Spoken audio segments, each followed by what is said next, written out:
Get ready for the big game. Next Sunday, the Washington Commanders travel to East Rutherford to face the New York Giants, and this matchup promises to be unforgettable. Whether you're a longtime fan or just started following the team, this is the kind of game you can't miss. And why, you ask? Our beloved Jaden Daniels is having an incredible season, worthy of Offensive Rookie of the Year. And with the team riding high after a spectacular victory, expectations for this game couldn't be higher. So, stay until the end and subscribe to the channel.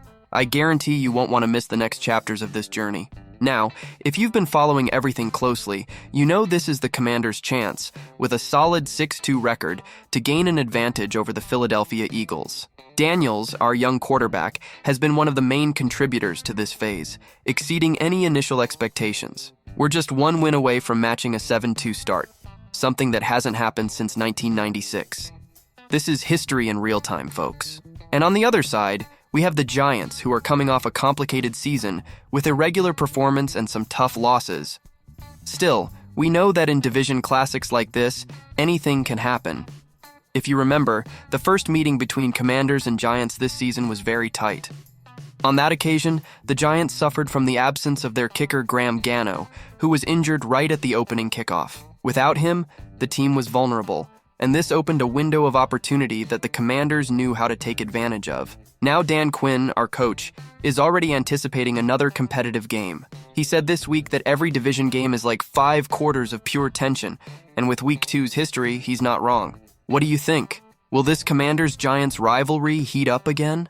Additionally, it's worth noting that the Giants are coming off a tough loss against the Steelers when they almost managed a comeback but fell 26-18.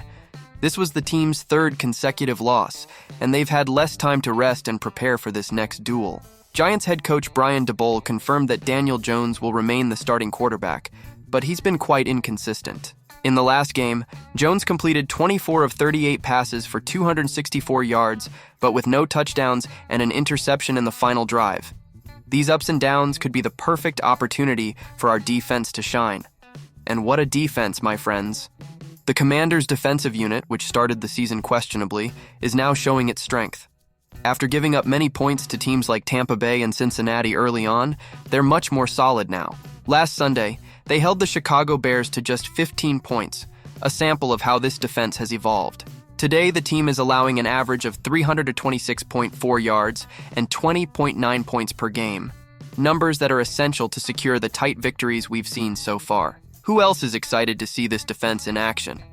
And look, the Giants won't be at full strength either. Their main running back, Tyrone Tracy Jr., is in concussion protocol and didn't practice Wednesday. This is a big absence because Tracy was the standout in the last game against the Steelers, rushing for an impressive 145 yards and a touchdown before leaving injured. Additionally, offensive tackle Josh Ezeudu is also dealing with knee problems and didn't practice. This puts the Giants in an even more difficult position against our defensive line.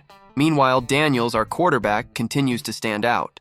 In the last game, he broke the 300-yard mark for the first time in his career, with 326 passing yards and a decisive 52-yard pass on the last play of the game against the Bears.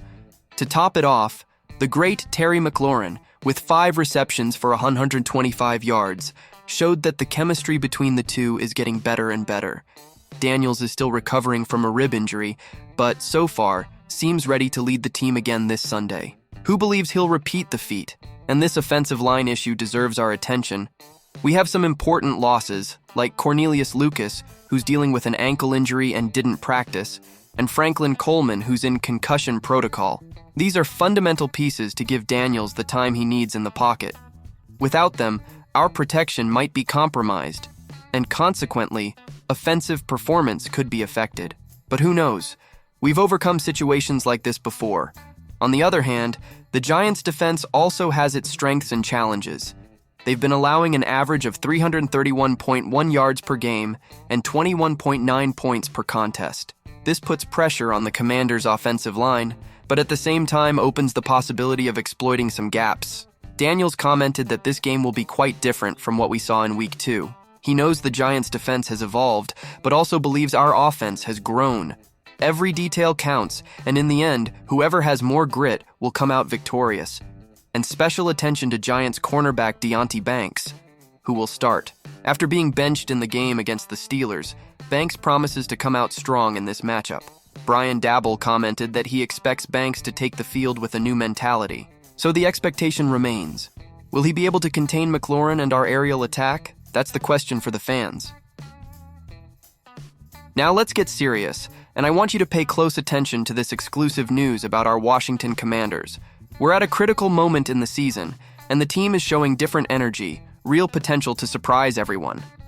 But look, not everything is perfect, and today we'll talk about a possible trade that could directly impact our defense. You'll understand every detail of this story, and if I were you, I'd stay until the end, because there's a lot of important stuff happening behind the scenes that every fan needs to know. And if you enjoy this type of content, go ahead and subscribe to the channel, turn on notifications, and stay up to date with everything about the Commanders. Now let's dive deep into the situation. Week 9 is coming up, and it's a crucial game for us Commanders. We're hitting the road to face a division rival, the New York Giants, and friends, the atmosphere couldn't be better for our side. The Giants aren't at their best, and while they're stumbling, we're going strong. With a 6-2 record this season and a rookie quarterback like Jaden Daniels already being discussed for MVP, expectations are high. Who doesn't want to see Daniels shine on the field, right? But stay tuned because this is just the first part of our story. Let's get straight to the point.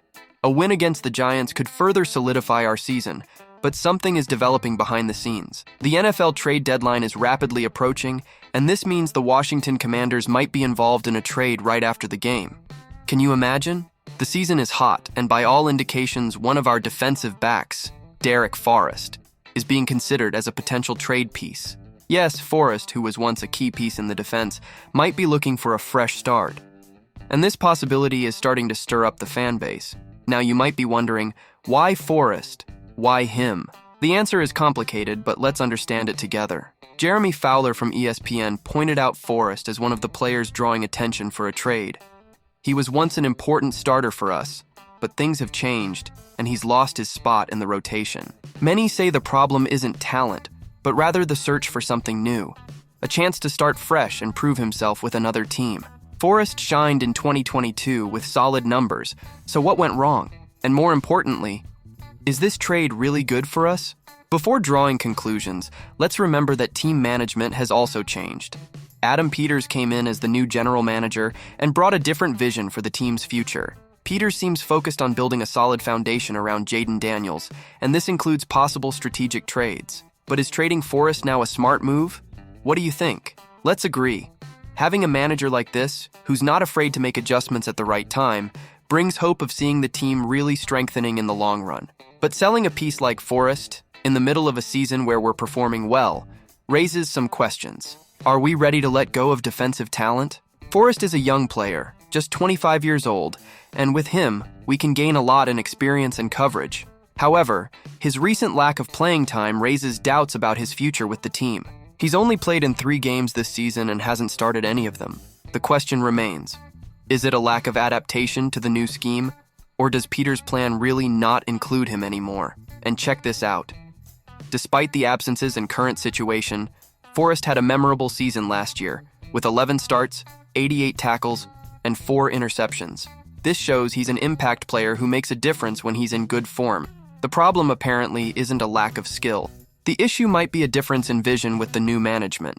Peters seems willing to part with some names to improve needy positions. But then the doubt hits. Is a change of scenery really what Forrest needs? To make fans even more intrigued, the safety position, where Forrest plays, isn't exactly an urgent concern for the team. This suggests that Peters might be planning to redistribute resources to other positions that really need a boost, perhaps on the defensive line or even the offensive line. Let's remember that in such a tight season, every move has to be calculated precisely. Forrest's departure could make room for players more aligned with Peters' philosophy and also for new signings that address team gaps. And if you think all this is mysterious, I agree with you. There's a lot happening behind the curtains, and fans who follow closely know that every detail matters. A trade now could mean much more than just moving pieces on the board. It could shape the team's future for years to come. We're talking about a crucial moment where careful management of player movements will define the Commanders' competitiveness, not just this season, but in those to come. Before wrapping up, I want to hear from you. What would be the impact of seeing Forrest playing for another team? Do you think this trade is a smart move by our new general manager? Leave your opinion in the comments, and, of course, Don't forget to subscribe to the channel so you don't miss any updates on this story. And now the question remains. Are we ready to say goodbye to one of our main defenders, or is Peters leading us to something even bigger?